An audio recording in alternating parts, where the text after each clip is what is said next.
In this part I will show you how to post-process this image. I've already loaded all my layers into Stack. So first of all, let's use raw lighting layer. Let's choose soft light blending mode and change it to 50%. This will give our image a little bit more depth. As you can see, the shadows are much more enhanced. We can also use sky layer with blending mode soft light. So I change it a little bit more. I'm only using 10% opacity. Now we can enhance specular by using screen.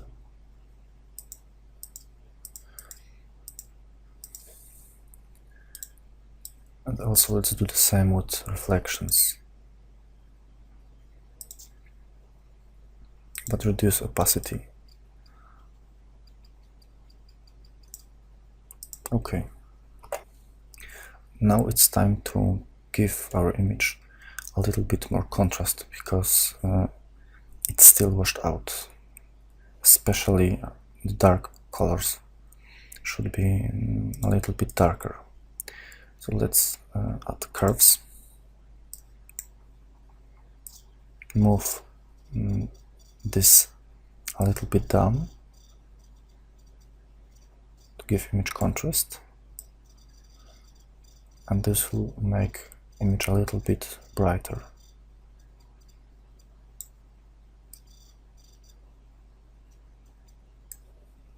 We can also add levels, and once again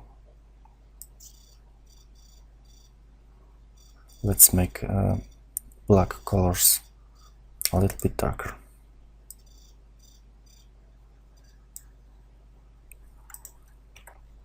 Next step, we will adjust levels, but only on the floor. I will use my object ID layer, but I have to desaturate it and make it only black and white. Now let's copy whole layer and add levels, and let's paste this mask to levels. Now I will be only adjusting levels on our floor. So once again, let's give it a little bit more contrast.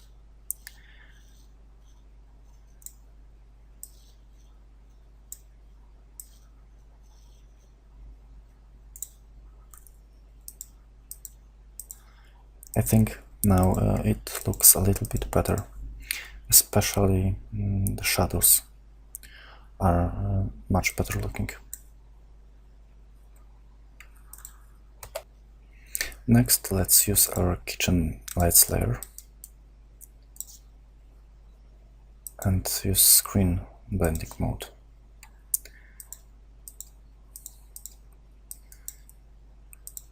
I think it looks okay, and we don't have to change anything about this layer. Now we can add some chromatic aberrations.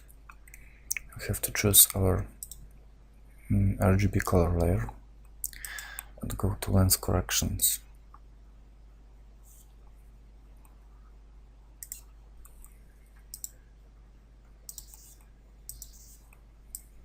As always, it's better not to overdo it, so it has to be a very subtle effect.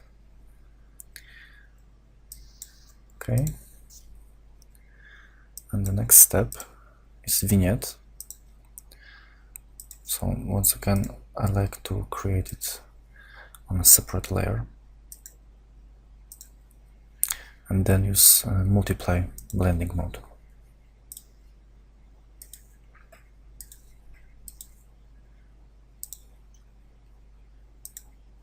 Like so.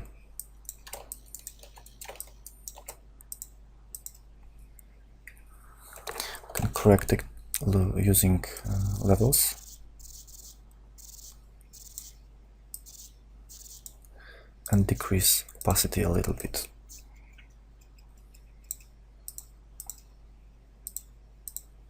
This effect, in my opinion, also should be very subtle.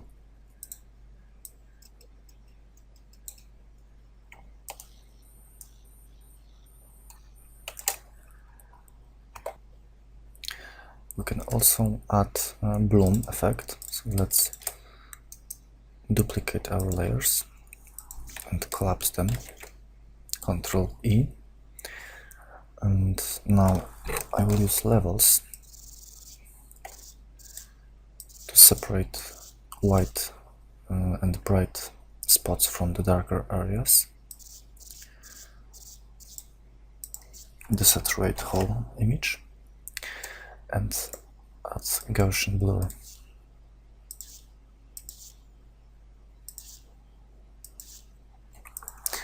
Let's use levels once more, and now change blending mode to screen.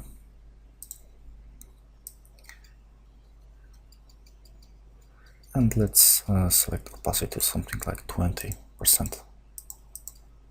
This also should be a very subtle effect, because otherwise it will look very artificial.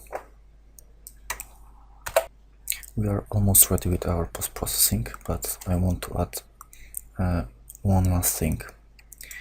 I want to add another curves, but this time I want to achieve something like vintage look. This processing is sometimes called cross-processing, and it includes changing curves on the separate color channels. Let's start with the blue channel first. So first let's create a point on our curve, and I will move it a little bit downwards. As you can see, by moving it downwards, I'm reducing blue color from the midtones. By moving it up, it will add blue color in the midtones. So I want to give this image something like warm coffee look.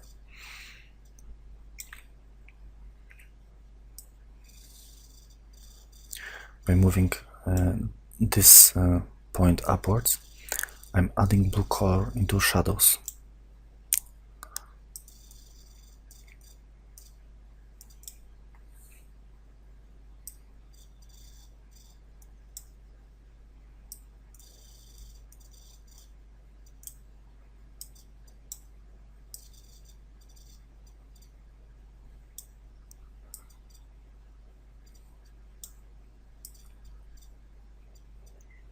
Okay, let's move to red channel now. Let's move this a little bit downwards.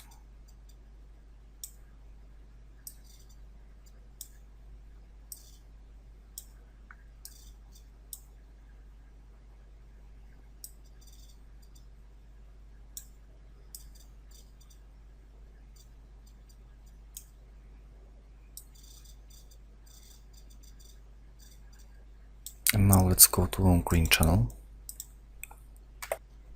As you can see, we have a little bit too much green color in the darker areas, so I will reduce this.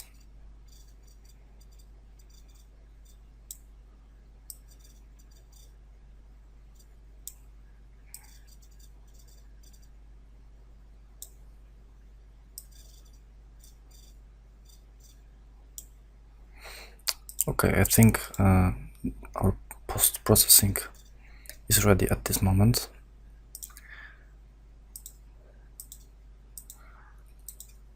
I like this effect, and only thing I think that needs correction, it's a little bit overburnt area here. So we have to go back to curves and levels and reduce this overburnt area.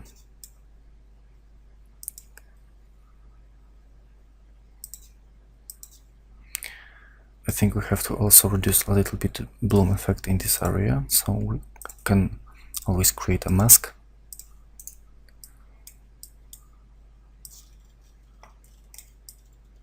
And reduce bloom by using black color.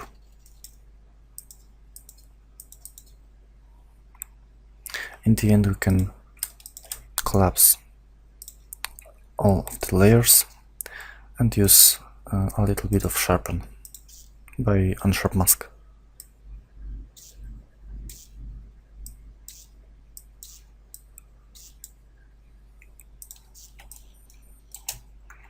Okay, so our post-processing is ready.